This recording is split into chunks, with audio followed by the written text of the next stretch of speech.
माझ्या नित्यांचा बर्थडे होता आणि बर्थडे सेलिब्रेट करण्यासाठी आम्हाला खोपोलीला जायचं होतं. पण त्या अगोदर बोललो की बाळा देवाच्या पायावरती घालू, म्हणून मळ्याला जाण्याचा आम्ही डिसिजन घेतला होता. पण ऐन वेळेला आमचा तो कॅन्सल झाला आणि रस्त्यामध्ये असलेल्या एका मंदिरामध्ये आम्ही गेलो. ते मंदिर होतं आई तुळजाभवानी मातेचं. तर तिथं मस्तपैकी दर्शन वगैरे घेतलं. छान दर्शन झालं. आम्हाला पोहोचायला लेट झाला होता, पण खूप छान दर्शन झालं.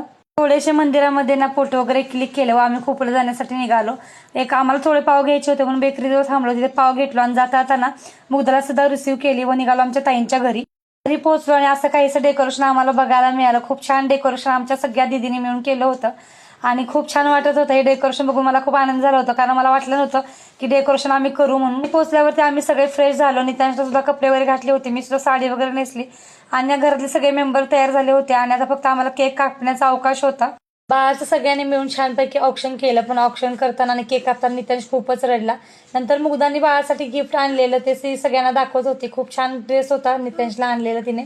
रात्रीच्या जेवणामध्ये पावभाजी बनवली होती आणि पावभाजी खूप छान व टेस्टी झाली होती. सगळ्यांनी पावभाजीवर ताव मारला व आम्ही गप्पा सुद्धा केल्या. खूप छान प्रकारे बर्थडे सेलिब्रेट झाला आणि आज माझ्या नित्यांशला 1 वर्ष कंप्लीट झालेले आहेत. त्याच्या पुढच्या वाटचालीसाठी खूप खूप शुभेच्छा आणि असाच मोठा हो बाळा, तुझ्या सर्व इच्छा पूर्ण हो.